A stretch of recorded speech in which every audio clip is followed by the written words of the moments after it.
there are moments in life that don't announce themselves. They don't come with a warning or a dramatic soundtrack. They arrive quietly in the middle of an ordinary Tuesday, in a hallway that used to be loud and is now completely still. For Sharon Osbourne, one of the most recognized women in the entertainment world, that moment arrived not on a stage or in front of a camera, but in a bedroom, watching the man she has loved for over 4 decades struggle to do something as simple as stand up. This is not a story about rock and roll. Well, it started as one. But somewhere along the way, through the chaos and the cameras and the contracts and the chaos, again it became something far more human. It became a story about love under pressure, about what happens when the noise finally stops, about a woman who spent her entire adult life building an empire around one man, and who is now, slowly and painfully, learning how to let parts of that empire go. Sharon Osbourne is saying goodbye. Not all at once, not dramatically, but piece by piece, she is stepping back from the life she constructed, and the reason is sitting in a chair in their home in England, still sharp in his mind, still full of dark humor, but unable to walk across the room on his own. Ozzy Osbourne is sick, and Sharon is watching it happen every single day. To understand what Sharon is losing, you have to understand what she built. When Sharon Osbourne first began managing Ozzy Osbourne in the early 1980s, nobody in the music industry took her seriously. She was the daughter of Don Arden, a notoriously tough music manager, and she had grown up watching power being wielded like a weapon. But Sharon wasn't her father. She was something different, sharper in some ways, more emotionally intelligent in others, and possessed of an almost frightening ability to see potential where everyone else saw wreckage. Ozzy had just been fired from Black Sabbath, the band that had defined heavy metal, that had created a genre out of darkness and distortion and sheer nerve, had let him go. The official reasons varied depending on who you asked, but the result was the same. One of the most distinctive voices in rock music was suddenly without a home, without a direction, and by many accounts, without much hope. Sharon saw something different. She saw a man who was raw, chaotic, deeply flawed, and completely undeniably magnetic. She took him on not just as a client, but eventually as a partner in every sense of the word. They married in 1982, and from that moment forward, Sharon didn't just manage Ozzy's career, she became its engine. The albums that followed, Blizzard of Oz, Diary of a Madman, Bark at the Moon, didn't happen by accident. They happened because Sharon was working the phones, negotiating the deals, pushing back against record labels, fighting for her artist with a ferocity that became legendary in the industry. When Ozzy's behavior threatened to derail everything, Sharon steadied the ship. When the press tried to destroy him after the infamous bat incident in Des Moines in 1982, Sharon turned it into mythology. She understood instinctively that in rock and roll, there is no such thing as bad publicity if you know how to frame the story. She framed every story for decades. And then, in 2002, she invited the cameras into their home, and the world saw something unexpected. Behind all the leather and the screaming and the Prince of Darkness persona was a family messy, funny, exhausting, real. The Osbournes became a cultural phenomenon, not because it was polished, but because it wasn't. Sharon didn't hide the dysfunction. She served it up with a raised eyebrow and a sharp comment, and audiences around the world fell in love with her for it. But here's what people sometimes forget about Sharon Osbourne. She was always the one holding everything together. Ozzy got to be the artist, the performer, the chaos. Sharon was the architecture underneath it all. She was the reason the light stayed on, literally and figuratively. And now, for the first time in her adult life, there are things she cannot fix. The word came in 2020. Parkinson's disease. Ozzy confirmed it himself in an interview, and Sharon sat beside him, composed on the surface and clearly carrying something enormous underneath. This was not a sudden revelation for them. They had known for over a year, before going public, quietly managing the reality of a diagnosis that changes everything, while the rest of the world remained unaware. But to understand the full weight of what Parkinson's meant for Ozzy, you have to go back further. In 2003, Ozzy was involved in a serious ATV accident on the grounds of their home. The injuries were significant. He broke his collarbone, 8 ribs, and a vertebra in his neck. Metal hardware was inserted into his spine to stabilize the damage. He survived. He recovered. He went back on tour. Because that is what Ozzy Osbourne does. He survives things that should not be survivable, and then he gets back on stage. But the human body keeps a record. Every injury, every surgical intervention, every year of punishing physical performance, it accumulates. And when Ozzy fell at home in 2019, slipping in the night and hitting the floor, the damage was not just from the fall itself. The fall disturbed the metal plates in his spine, undoing years of careful stabilization. The surgeries that followed were serious. The recovery was slow and painful, and it was during this period, as his body was already weakened and under extraordinary stress, that the Parkinson's diagnosis arrived. The timing was brutal. And then came COVID-19. Sharon has spoken openly about how frightening that period was. Ozzy contracted the virus while his immune system was already compromised, while his body was already fighting on multiple fronts. For Sharon, those were some of the darkest days. Not because she lost hope, but because for the first time, she could genuinely see what losing him might look like. He survived that too, but the cumulative toll was undeniable. Parkinson's disease is progressive. That is the word that matters most: progressive. It does not plateau. It does not stabilize indefinitely. It moves forward, always forward, taking small things first and then larger things, until the person you love is still entirely present in their mind and completely limited in their body. Ozzy has described the experience in his own words, with the dark honesty that has always defined him.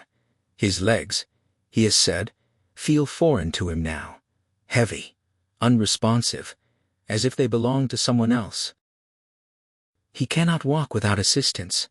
The man who once commanded stadiums, who leaped from speaker stacks and prowled stages like a caged animal released, cannot walk from one room to the next on his own. Sharon knows this better than anyone. She sees it every morning. Watch Sharon Osbourne in interviews from the last few years, and you will notice something. The sharpness is still there. She did not become soft or sentimental in any cheap way, but there is something else present now. A weight, a stillness that wasn't there before. She chooses her words more carefully. She pauses in places where she used to barrel forward. She has talked, in fragments and in careful sentences, about what daily life looks like now, about the sleepless nights, about lying awake listening to him breathe, about the particular helplessness of being a person who has spent her whole life solving problems, and finding herself face to face with a problem that cannot be solved, only managed, only accompanied, only witnessed. She has stepped back from television, from public appearances, from the relentless forward motion that defined her for so long. The Sharon Osbourne who sat on the panel of the X Factor for years, who returned to the talk, who walked every red carpet with a story ready and a response sharp. In that version of Sharon, is becoming quieter. Not disappearing, but quieter. And the reason is simple: she is needed somewhere else. There is a particular kind of love that only reveals itself under pressure. Not the love that thrives on excitement or chemistry or shared ambition, though Sharon and Ozzy had all of those things in abundance, but the love that shows up in the small, unglamorous, repetitive acts of care. The love that counts medications and adjusts pillows and helps someone into a seat. The love that sits in a room not because it is exciting, but because leaving the room is unthinkable. Sharon Osbourne is living that love right now. She has spoken about Ozzy in ways that strip away all the mythology. Not the Prince of Darkness, not the legend, just the man. Her man. The one she has known since she was a young woman navigating a complicated family and an even more complicated industry.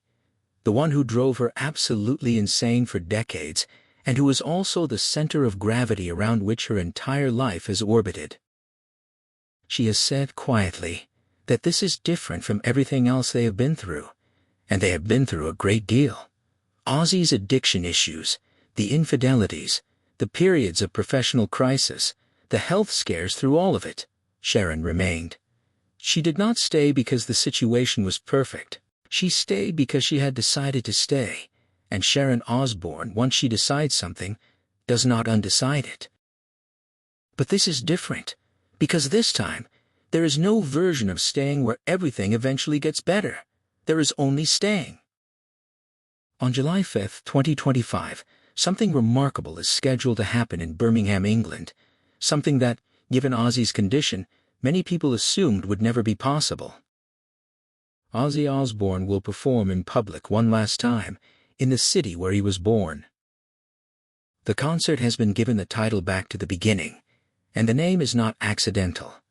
This is a man returning to the place where he first understood who he was, not the performer, not the icon, but the kid from Aston, who grew up in a small house with too many people and not enough quiet, who discovered music and felt for the first time that there might be a reason to keep going. Black Sabbath will reunite for this event. Tony Iommi, Geezer Butler, Bill Ward and Ozzy, the original four, together again. The history between these men is long and complicated. There were years of estrangement, legal disputes, bitter words said in interviews. The idea that they would all end up on the same stage in Birmingham for a farewell concert would have seemed unlikely even 5 years ago. And yet, the concert is not going to look like the shows of 30 years ago. Ozzy will not be jumping around the stage. He may be seated for much of the performance. The physical wildness that was once his signature will be absent because his body cannot provide it anymore. What will remain is his voice, still recognizable, still carrying that particular grain and darkness that made him unlike anyone else, and his presence, which has always been the real thing anyway. The acrobatics were spectacular, but they were never the point. The point was always Ozzy himself. For Sharon, this concert is the last project, the last great thing she will organize and shepherd and protect. She has been involved in the planning, because of course she has. Sharon Osbourne does not step back from something this important, but this is also, in a very real sense, her farewell to the role she has held for over 40 years. The manager, the architect, the woman behind the man. After Birmingham, what comes next is not touring or albums or television. What comes next is private, quiet, the real life that exists behind every public life, the one the cameras have never fully captured. It is worth remembering, in the midst of all the mythology and the health battles and the farewell concerts, where Ozzy Osbourne actually came from. Aston, Birmingham in the 1950s and 60s was not a place that produced rock stars. It was a place that produced factory workers and tradespeople, a working-class neighborhood where the houses were small and close together, and life required a certain toughness just to get through the ordinary days. John Michael Osbourne, because that is his real name, the name on his birth certificate, the name his mother called him, grew up in that environment, one of 6 children, in a household where money was tight and tension was common. School was not a refuge. Ozzy has been open about the fact that he struggled academically, that reading and writing were difficult for him in ways that were not understood or accommodated in the schools of that era. He was bullied. He fell behind. He did not fit the shape that institutions expected. The trouble that followed petty theft, a period of juvenile incarceration, was not surprising given the circumstances. It was the behavior of a young person who had not found a reason to believe in himself, who was acting out the pain of feeling worthless and invisible and stuck. And then he heard music. The story he has told of hearing the Beatles for the first time and feeling something shift inside him is not unusual. A generation of young British men had that same experience in the early 1960s. But for Ozzy, it was not just an aesthetic awakening, it was an existential one. It was the first evidence he had encountered that the world could contain something that felt like him, loud, strange, not quite right, and completely alive. He formed a band. He screamed into microphones in pubs and small venues. He found Tony Iommi, Geezer Butler, Bill Ward. They called themselves Black Sabbath, and they invented something, a heaviness, a darkness